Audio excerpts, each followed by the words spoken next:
బంగారం, బ్యాంకులు, ఇతర ప్రైవేటు సంస్థల్లో ఉన్న విడిపించి కొనబడను. కొమ్మూరి గోల్డ్, ఆంధ్ర మరియు తెలంగాణ. నమస్తే, వెల్కమ్ టు మనం టీవీ. నేను మీ ప్రియాంకారావు. ఈ రోజు మనతో పాటు స్టూడియోలో శేఖర్ బాషా గారు ఉన్నారు. ఆర్జే, మరి వారితో మాట్లాడతాము.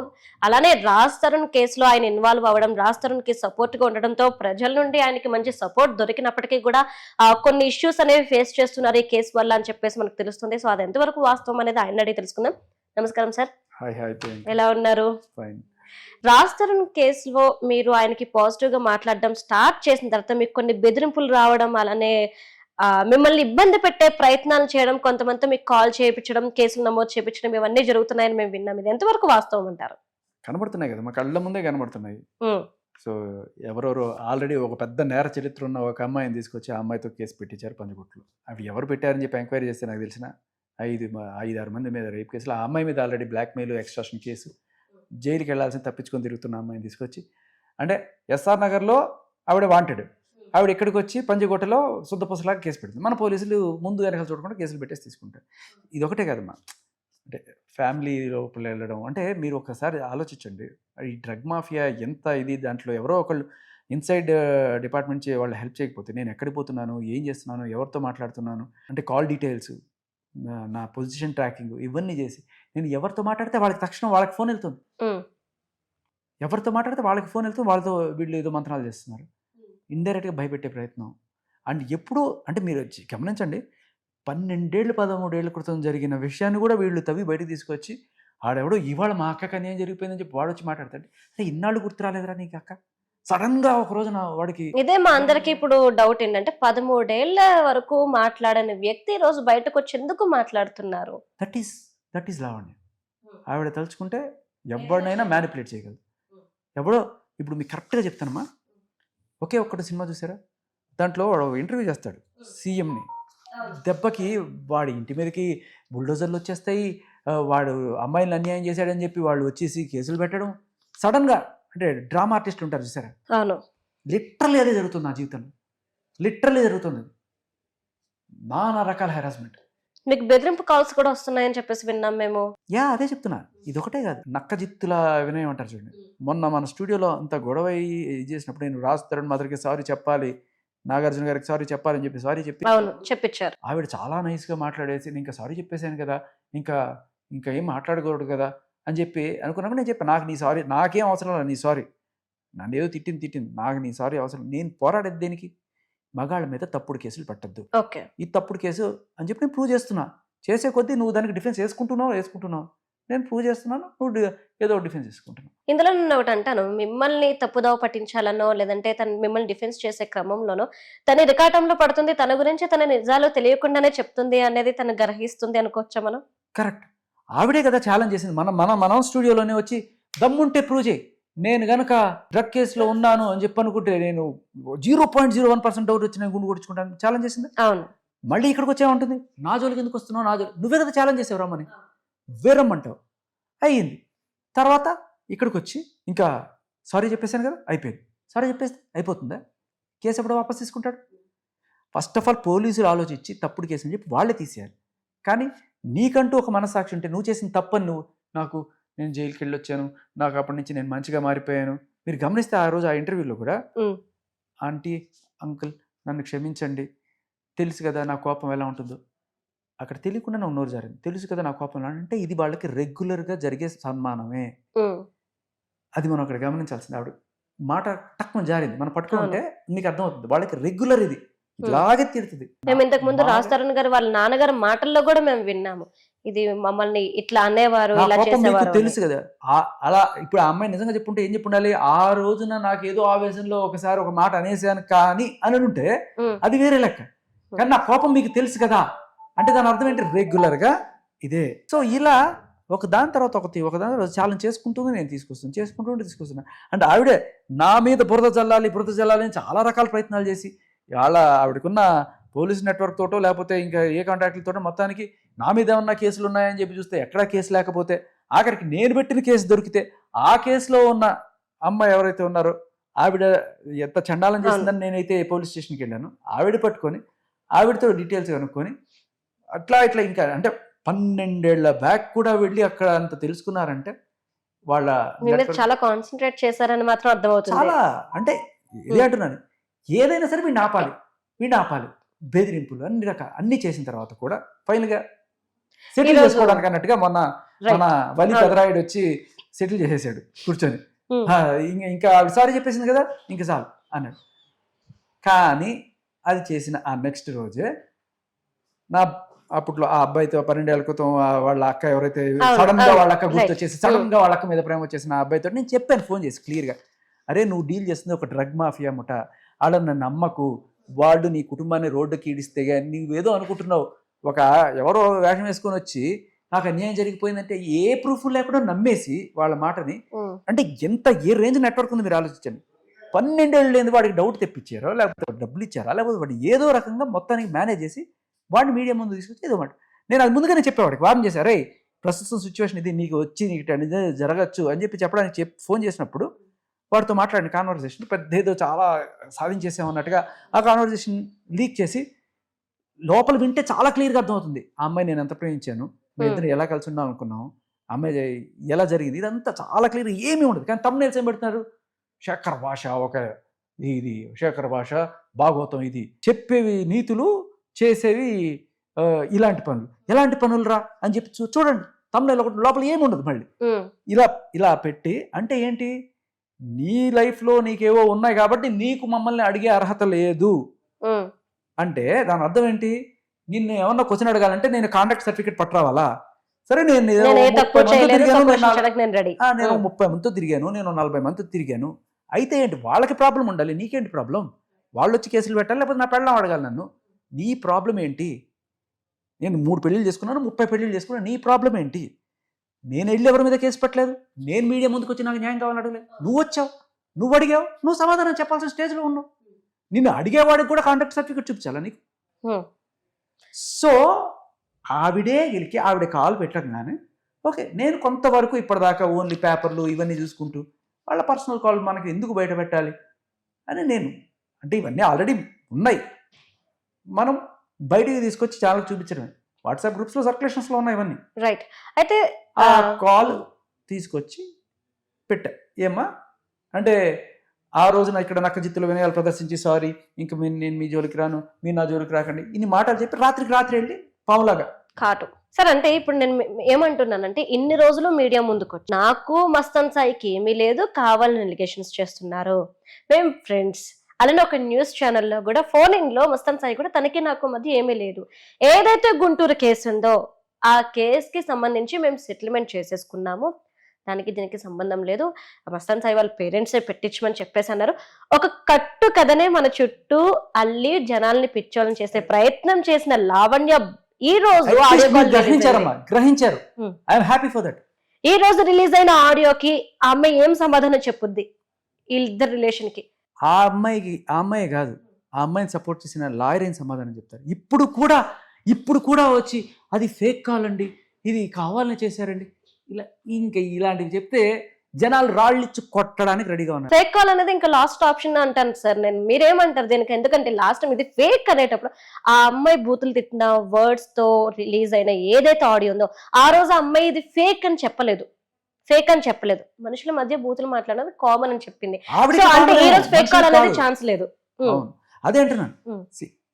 అంటే ఇక్కడ ఎవరు పిచ్చోళ్ళు నాకు అర్థం కావట్లా. మీరు, నేను కాదు, నేను ఫస్ట్ నుంచి వాదిస్తున్నా, మీరు సపోర్ట్ చేయడానికి వెళ్ళారు. అయ్యో ఆడకూతురు అన్యాయం అయిపోతుంది, మీడియా మొత్తం చాలా మంది ఎరి పుష్పాలు, కొంతమంది తెలివిగా అడిగారు. మేము అయితే ఫస్ట్ థింగ్ అసలు నిన్నెందుకు నమ్మాలనే క్వశ్చన్ తోనే మేము స్టార్ట్ చేసాం. గుడ్. బట్ ఆ మీడియాలో చాలా మంది పాపం అమ్మాయి అని చెప్పి జడేసుకొని పంజాబ్ డ్రెస్ వేసుకున్న ప్రతి వాళ్ళు అమ్మాయి మన సాటి మహిళ అనుకోకూడదు. ఒక్కసారి వాళ్ళు చూడండి, వాళ్ళ పాస్ట్ హిస్టరీ చూడండి. 45 రోజులు చెంచుల గూడ జైలు ఊరికిన పెట్టరు కదా. మనం అంటే మళ్ళీ ఉలికిపాటు వస్తుంది, ప్రూవ్ చేయండి అని చెప్పి మనం అన్నీ చేసుకొస్తాం. ఆఖరికి ఇది చెప్పేదాకా ఇంకా ఏదో బొంకుతూనే ఉన్నారు కదా. ఇవాళ క్లియర్ కట్గా మొత్తం ఆ మస్తాన్ సాయి ఎందుకు ఇన్నాళ్ళు చెప్పుకుంటూ వచ్చాడు ఏం లేదని, ఎందుకంటే ఆయన కేసులు ఈవిడ తీయించాలి, ఆయన జుట్టు ఈవిడ చేతిలో ఉంది కాబట్టి కాలెత్తరా అంటే కాలెత్తాలి, కుక్కలాగా మొరగరా అంటే కుక్కలాగా మొరగాలి, అది పరిస్థితి. అంటే లావణ్య అందరి అందరిని గుప్పెట్లో పెట్టుకొని ఆట ఆడుద్ది అంతే. అని ఆడియో కాల్ తో మనం ఈ కేసుతో మనం నన్ను prove కూడా చేస్తాం. భయపెట్టి ఆపాలని ఎన్ని రకాల ప్రయత్నాలు నేను అదే చెప్తున్నాను అమ్మా.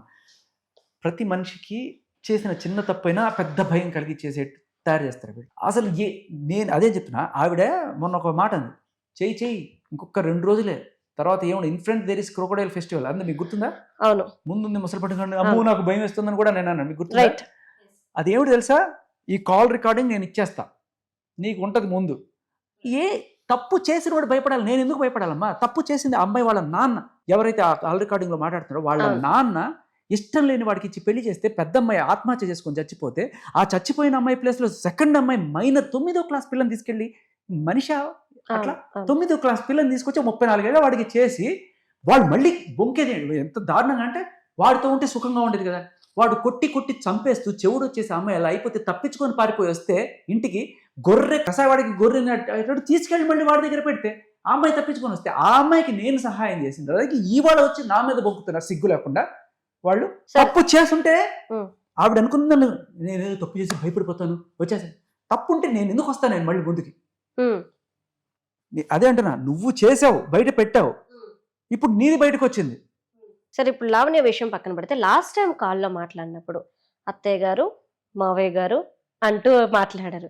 నెక్స్ట్ రాస్తారు నాకు కావాలి, ఫైనల్ గా నీకు ఏం కావాలని మేము క్వశ్చన్ చేసినప్పుడు, అంటే డే 1 ఇంటర్వ్యూ నుండి రీసెంట్ గా నేను మాట్లాడినప్పుడు కూడా నీకేం కావాలని నేను క్వశ్చన్ చేసినప్పుడు రాస్తారు కావాలని చెప్పేసి చాలా క్లియర్ కట్ గా ఆమె చెప్పింది. మరి ఇలాంటి అమ్మాయి హర్యానాకి బుడ్డి నాన్న చిచ్చి నాన్న కూడా ఏదో అన్నారు కదా, మరి రాజ్ తరుణ్ బుడ్డి నాన్న అయితే వీడే నాన్న మీరు చెప్పాలి.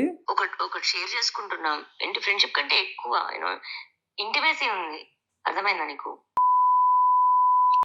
Kiss each other, sleep together, Sai. నాకు తెలిసే టైం లేట్ అయింది అంటే నీకు ఎలా చెప్పాలో నాకు అరే మరి ఈయన బుద్ధి నాన్న. ఇక్కడ ఒక ఈ ఆడియో కాల్ లో మీరు ఇంతకు ముందు వినిపించిన దాంట్లో ఒకటి రిలీజ్ ఇక్కడ మీకు గుండె మీద చేసుకొని చెప్పరా, గుండె మీద చేసుకొని చెప్పరా. నా గుండె నీ దగ్గర ఉంది సాయి, నా గుండె నీ దగ్గర ఉంది, ఎలా వేసుకోను? నా గుండె నీ దగ్గర ఉంది, ఎలా వేసుకోను? నాది నీ దగ్గర ఉంది కదా, వేసుకొని చెప్పాను మీద. తనేదో అడిగారు, ఆయన గుండె ఈవిడ దగ్గర, ఈవిడ గుండె ఆవిడ దగ్గర ఉంది, మధ్యలో మనకి గుండె గీస్తారా? నాకు ఒకటి ఈ ఆడియోలో మరి రాజ్ తరుణ్ గుండె ఎక్కడుందమ్మా? ఎక్కడుంది? ఆయన దగ్గర ఉంది, రాజ్ తరుణ్ దగ్గర ఉంది, అదేంటి ఎవరి దగ్గర ఉంది? వీళ్ళ గుండెలు ఒకరికొకరికి ఇచ్చేసుకొని రాజ్ తరుణ్ నాకు కావాలా, రాజ్ తరుణ్ రాకపోతే ఇది నా చిట్టినానో నా బుద్ధి ఏంటి మహానటి, ఏమిటి మహానటన? సార్ ఈ ఆడియో కాల్ విన్నాక ఉండాలి ఒకటి క్లారిటీ ఏంటి, ఇన్ని తప్పులు మన దగ్గర పెట్టుకుని అంత నీట్గా వచ్చి బొంకుతున్నారే, ఆ పాపం అన్ని భరించి తిట్లు తిన అతను ఎక్కడో దాక్కున్నాడే. ఎంత దారుణం! జస్ట్ మహిళ, మీడియా, లాయర్ బెదిరింపులు చేస్తే ఎవడైనా ఇలా ఉండాల్సిన పరిస్థితి. దీనితో డ్రగ్ మాఫియా. సో వీళ్ళిద్దరి మధ్య రిలేషన్ ఉంది అని చెప్పేసి అయితే క్లియర్ కట్ గా ఆమె నోటితో ఆమె చెప్పింది. ఇప్పుడు అంతకు ముందే చెప్పింది. మీరు లాస్ట్ కాల్లోనే చాలా క్లియర్ గా వింటే ఏది ఆ బూతులు మాట్లాడిన దాంట్లో మస్తాన్ సాయి నన్ను 4 గోడల మధ్య సంసారం చేశాడని చాలా ఇదిగా చెప్పింది. అప్పుడు నేను ఇదిగో చూడండి అని చెప్పి చూపిస్తే అందరూ ఏమన్నారంటే, అందరూ చాలా మంది కన్విన్స్ అయిపోయారు. కానీ వాళ్ళ లాయర్ వచ్చి చెప్పింది ఏంటంటే, అది ఏదో ఫ్రస్ట్రేషన్ లో ఆయన మీద కోపం చూపించడానికి అంది అని చెప్పి. మరి ఇదేమిటి? ఓకే, అప్పుడు చెప్పుకోవడానికి రీజన్ ఉంది, ఇప్పుడు లేదు కదా అంటున్నాను. చెక్మేట్. సరే, అంటే నేను ఇప్పుడు క్లియర్ కట్ గా అడుగుతుంది ఏంటి అంటే, రాజ్ నాకు కావాలి, అత్తయ్య గారు మావయ్య గారు, మరి అలాంటి అమ్మాయి రాజ్ నాకు కావాలి అన్నప్పుడు రాజ్ తరుణ్ ఫ్యామిలీని ఎందుకు ఇట్లా నెగిటివ్ చేయాలనే పాయింట్ ఆఫ్ వ్యూ లో ఉంది? ఎందుకు వాళ్ళు రాజ్ తరుణ్ గారు వాళ్ళ నాన్నగారు హర్యానా ఇద్దరు మాట్లాడుకున్న ఆడియో కాల్ ని లీక్ చేయాల్సిన అవసరం ఏమొచ్చింది అసలు? ఎందుకు ఈ విధంగా బెదిరింపు? అమ్మా నేను చెప్పినప్పుడు నన్ను ఎన్ని రకాలుగా బెదిరించడానికి ట్రై చేస్తుంది. బెదిరించాలి, అందితే జుట్టు అందకపోతే కాళ్ళు. అంటే ఇప్పటి వరకు నీ పరువు పోయింది, నెక్స్ట్ మీ పేరెంట్స్ పరువు తీస్తాను, లేదంటే మిమ్మల్ని బెదిరిస్తా, భయపెడతా, వచ్చి కుక్కలాగా అక్కడ పడు. నేను అనుకున్నది సాధించి తీరతా, ఏమైనా సరే, నో మ్యాటర్ వాట్. నాదే అన్ని తప్పులు ఉన్నా సరే నేను బొంకుతా. నాకు మీడియా ఉంది, నేను మహిళ. సో నేనేం చెప్పినా వింటారు జనాలు, పిచ్చోళ్ళే వింటారు. లాయర్ కూడా ఉన్నారు నమ్మడానికి. ఎవరైనా నన్ను అడగడానికి ఒక అద్భుతమైన విషయం చెప్పనా? చెప్పండి. ఇది కూడా నేను అతి త్వరలో మీకు సాక్ష్యం తీసుకురావచ్చు. బట్ అత్యంత విశ్వసనీయంగా తెలిసిన విషయం ఏంటంటే, ఇదే టైప్ లో పోరాటం మస్తాన్ సాయి కోసం లాస్ట్ ఇయర్ చేసింది. ఇది మీకు ఆల్రెడీ చెప్పాను. Yeah, గుంటూరులో right. ఒకసారి కేసు పెట్టి నా మస్తాన్ సాయి నాకు ఇప్పించండి అని చెప్పి ఆ పోలీస్ స్టేషన్ చుట్టూ CC2 SP DGP అందరికీ కంప్లైంట్లు పెట్టి రచ్చ చేసింది అక్కడతో ఆకుండా హైదరాబాద్కి వచ్చి ఇక్కడ షీ టీమ్స్లో కంప్లైంట్ పెట్టి షీ టీమ్ ఆఫీసర్లందరినీ కూడా చేస్తారా చేయరా నా మస్తాన్ సాయి నాకు తెచ్చింది ఇప్పుడు ఎట్లా అంటుంది నా రాజు అప్పుడు నా మస్తాన్ సాయి అని అంత గొడవ చేసి తర్వాత దాంట్లో కేసు పెట్టి వాదించడానికి ఒక లాయర్ మాట్లాడుతుంది. ఎవరో తెలుసా లాయర్? ఎవరు? దిలీప్ శంకర్ గారు. ఓకే, ఆ కేసుకి లాయర్ ఆయన, ఈ కేసుకి లాయర్ ఆయన. ఆయనకి గుర్తుందో లేదో, అంటే ఆయన్ని అడిగినట్టుగా సమాచారం ఉంది మన దగ్గర. ఓకే, ఆయన మర్చిపోయారేమో లేకపోతే ఇంకేదైనా అయిందో ఆయన చూసుకోలేదో. నేను ఫస్ట్ నుంచి చెప్తున్నా సార్, మీరు ఆ అమ్మాయి చూపించిందల్లా నిజాలని నమ్మేసి ఆడకూతురికి అని ఏం జరిగిపోయిందని వచ్చారు సార్. ఆవిడ వర్షన్ మాత్రమే వింటే ఎట్లా? ఇవి కూడా గమనించండి. లేకపోతే మీరు చేస్తున్నది ఒక నిజమైన మహిళ, పాపం నిజంగా అన్యాయం అయిపోయిన మహిళకి చేస్తే మనం అందరం హర్షించాలి. బట్ ఇలాంటివి చేయడం వల్ల ఒక మహిళా సంఘాలు కావచ్చు, ఒక మీడియా కావచ్చు, రేపు నిజంగా ఒక మహిళకి అన్యాయం జరిగితే రావడానికి కూడా భయపడే స్థితికి వచ్చారంటే ఇదంతా లావణ్య పాపం. మీరు చేసిన పాపం ఎవరు ముందు వెనక ఆలోచించకుండా వెళ్ళి దూకేసి మహిళ అన్యాయం జరిపోయిందని అని చూసారా? ఫస్ట్ కొంచెం ఆలోచించండి, సబర్ కరో, రుకో జరా, థింక్, దెన్ ప్రొసీడ్. ఇప్పుడు మహిళకి అన్యాయం జరుగుతుందని వచ్చి చేశారు, బాగుంది. ఇప్పుడు మనమే ఎదవలయ్యాం, మన మీడియా వాళ్ళే ఎదవలయ్యారు, మన మహిళా యాక్టివిస్టులు ఎదవలయ్యారు. ఏం చేయాలి ఇప్పుడు? తప్పును సరిదిద్దుకోవాలా వద్దా? తప్పును సరిదిద్దుకోవడం అంటే రాజధానికి క్షమాపణ చెప్పడం ఇంకోటి కాదు నేను అనేది. ఇలాంటి మహిళకి ఎలాంటి శిక్ష పడాలి? ఇలా అందరినీ ఫూల్స్ చేసి, మీడియాని, పోలీస్ని, మహిళా సంఘాలు అందరినీ ఫూల్స్ చేసి అమ్మాయి అనే ఎమోషన్తో ఆడుకుని రేపు ఒక అమ్మాయి అని చెప్పుకోవడం, అంటే నిజంగా ఒక అమ్మాయికి ఇట్లాంటి జరిగితే కూడా మనం ఆలోచించే పరిస్థితికి వెళ్ళేట్టు చేసిన ఈ అమ్మాయికి ఎలాంటి శిక్ష వేస్తారు? మహిళా సంఘాలు మీరే సమాధానం చెప్పాలి. కరాటే కళ్యాణ్ గారు మీరు సమాధానం చెప్పాలి. వచ్చి మాట్లాడుతున్నారు కదా, చెప్పాలి నిజంగానే. అంటే మనం తప్పు తెలుసుకున్నప్పుడు మనం వచ్చి మాట్లాడడం తప్పులేదమ్మా. ఆవిడ నిజంగానే ఆ రోజు మాట్లాడారు. ఫస్ట్ మాట్లాడిన మాటకి రెండోసారి ఆవిడ చూసి మాట్లాడిన తేడా వచ్చింది. That's what. ఇలా చేస్తేనే రెస్పెక్ట్ ఉంటుంది.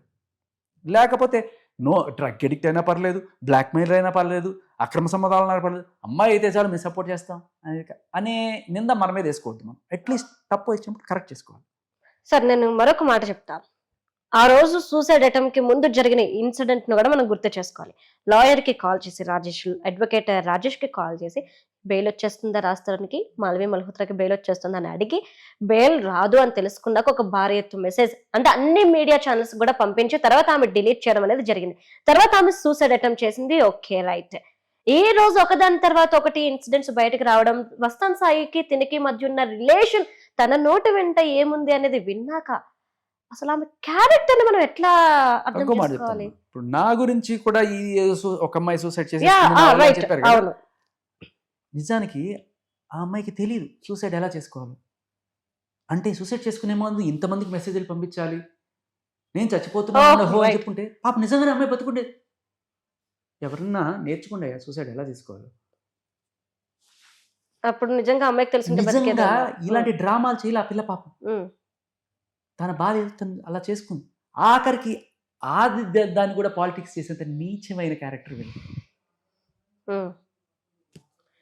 సో అదే అంటున్నా, ఇప్పుడు డ్రామాలు ఎవరివో నిజం ఎవరిదో అందరికీ తెలిసి చూస్తూనే ఉన్నారు. అలాంటి డ్రామా క్వీన్ని వాళ్ళ తమ్ముడు ఎవడో నమ్మేసి ఆడు రేపు ఏమవుతాడో అనే బాధ నాకు. సరే, ఇప్పటికీ కూడా ఆడియో కాల్ నాది కాదు, నాకు సంబంధం లేదు అంటే ఏం చేయాలి?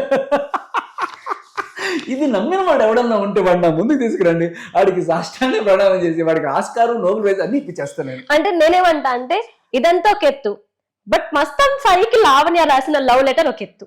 మీరేమంటారు? అఫ్ కోర్స్ ఉందిగా, ఇది దీంట్లో మనకు అంత మసాలా లేదు. కాకపోతే ఇది యాక్చువల్గా May 20th రాసింది. May 20th అంటే April 1st వాళ్ళు ఇద్దరు కొట్టుకున్న గొడవ. సో అది జరిగిన 1 నెల 20 రోజులకి, అంతే కదా, అది జరిగిన 50 రోజులకి ఏదో కాంప్రమైజ్ అనుకున్నారు. మొత్తానికి మస్తాన్ సాయితో షీ వాంటెడ్ టు కంటిన్యూ. నిజంగానే వాడు రేపు, అటెంప్ట్ టు మర్డరు ఇన్ని చేసుంటే ఇది రాస్తుందా? Question number 1. అది ఏదో చిన్న గొడవ, వాళ్ళిద్దరు ఏదో కొట్టుకున్నారు, సంబంధం ఉంది. ఆ బూతుల సంగతి మనకు తెలిసిందే. ఆ బూతులు తట్టుకోలేక వాడు ఏదైనా ఒక దెబ్బ వేసి ఉంటాడు, అది పట్టుకొని వెళ్ళి కేసు పెట్టింది. బట్ అంటే గట్టిగానే కొట్టుకున్నారు, దాంట్లో డౌట్ లేదు. కొట్టుకున్నారన్నమాట వాస్తవం. కానీ దానికి రేపు, అటెంప్ట్ మర్డరు ఇలాంటివన్నీ. సరే, మీరు ఇది వింటే అర్థమవుతుంది ఎంత క్లీన్గా ఉంది. To Mastan Rao, I love you, I miss you, I'm sorry, let's forgive each other. మళ్ళా ఫర్గివ్ మీ కాదు, ఫర్గివ్ ఈచ్ అదర్. తగ్గేదిలే మనం. అక్కడ మస్తాన్ సాయిది ఫుల్ నేమ్ రాసింది సార్, మనం అది మిస్ చేసాం. పోలేండి. I want to say let's forget అంటే మనం ఫుల్ నేమ్ చదివితే ఎవరో అనుకుంటారు. Oh right. Okay. I want to say let's forget what has happened, but I know it's hard for both of us, but time heals everything. ఇంత దారుణం జరిగింది మన మధ్య, ఇన్ని కేసులు పెట్టేసాను అంటే అందితే జుట్టు అందకపోతే కాళ్ళు. కేసులు పెట్టేటప్పుడు పెడతాం, మళ్ళీ నువ్వు కావాలనుకున్నప్పుడు మాత్రం ఇట్లాంటి రాస్తాను. But time heals everything. కాలమే అన్నిటికీ గాయాల్ని మాన్పుతుందట. Let's focus on the careers, let's work for good and future. I will not use the devices which involved our past. ఆ డివైజెస్ అంటే పాపం ఈయన జుట్టేదో పట్టుకుంది ఆ డివైజెస్లో, ఆయన పాత వీడియోలో లేకపోతే ఏవో పట్టుకుని ప్రతి ఒక్కరిది అట్లా పెట్టుకోని ఉంటుంది అనమాట. నేను ఇంకా ఆ డివైజెస్ యూజ్ చేయను, అవన్నీ పడేస్తున్నాను. I will listen to you. నీ మాట నేను వింటాను ఇక్కడి నుంచి. అది నమ్ముంటే ఆడికన్నా పిచ్చోడే ఎవడో ఉంటాడు. సరే, and I will hand over them to you. ఇవన్నీ నేను ఈ డివైజులన్నీ నీకు ఇచ్చేస్తాను. అది ఏంటంటే ఇచ్చేసినంత మాత్రాన క్లౌడ్లో ఉండ. ఒక్కసారి అందరూ గుర్తుపెట్టుకోవాల్సింది ఏంటంటే, ఎవరైనా సరే మిమ్మల్ని ఇలా ఎవరన్నా నీది నా దగ్గర ఉంది, నీ వీడియో ఆర్ బ్లాక్మెయిల్ చేస్తాను అని చెప్పంటే వదిలేండి. ఇక నిండా మునిగిపోయారు, మీకు చలి తప్పదు. అది ఖచ్చితంగా అప్పటికప్పుడే క్లౌడ్లోకి వెళ్ళిపోద్ది. మీకు పేరుకి వాళ్ళు తెచ్చి ఇచ్చినా అస్సలు you can't believe that is వెళ్ళిపోయింది. Prepare for what happens next. ఇది గుర్తుపెట్టుకోండి అందరూ. And I want you to go to office as usual and as you use to work. I will support you in always. Yours, Anvika. Anvika తన screen name.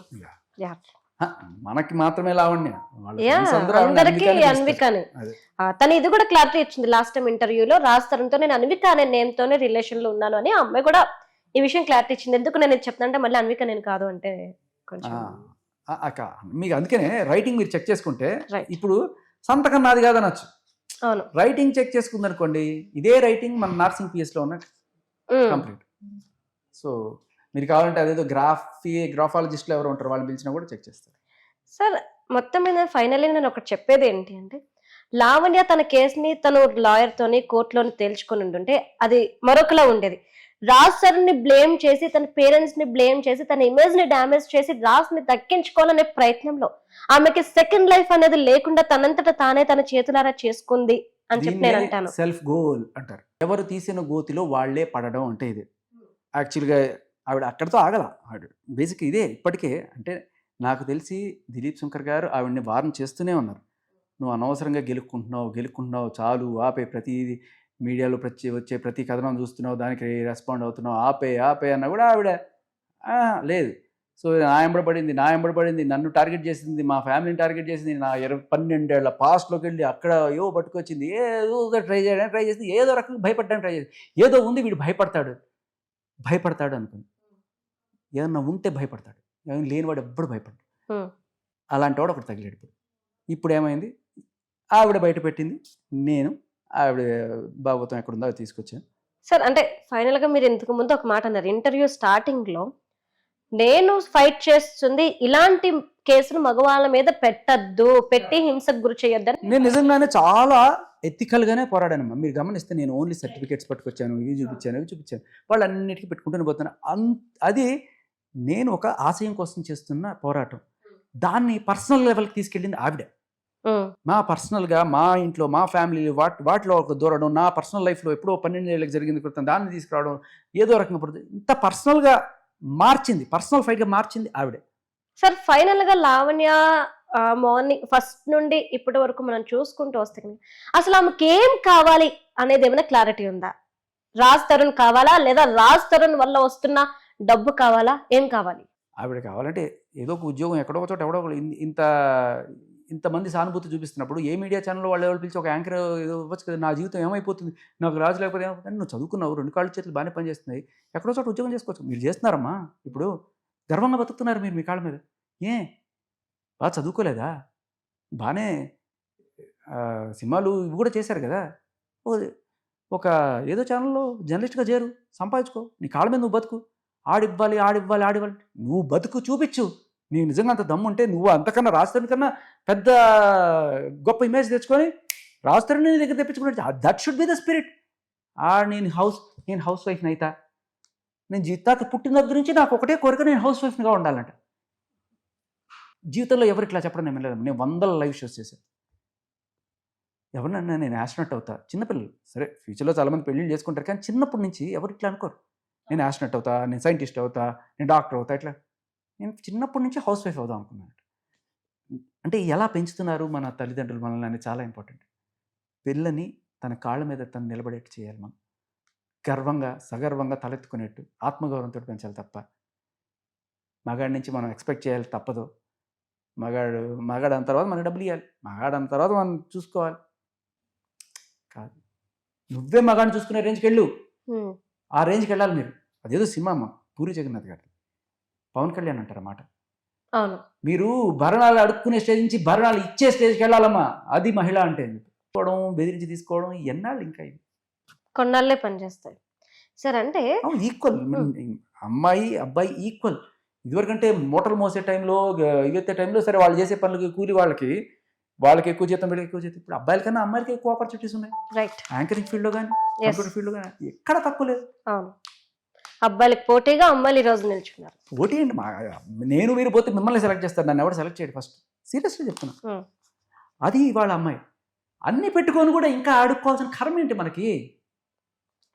Sir ఇంత stage వరకు అంటే కొన్ని audios కావచ్చు, అట్లనే రాజుతో మాట్లాడిన విషయాలు, ఈమె చెప్పిన దాని ప్రకారం చూస్తే చాలా విషయాలు రాజుతో సపోర్ట్ చేసుకుంటూనే వచ్చాడు. మరి ఇంత సపోర్ట్ చేసిన రాజు ఈ రోజు ఆ అమ్మాయిని వదిలేసి బయటకు వచ్చాడు, కానీ ఈ అమ్మాయి రాజునే కావాలి అనేసి అడుగుతుంది.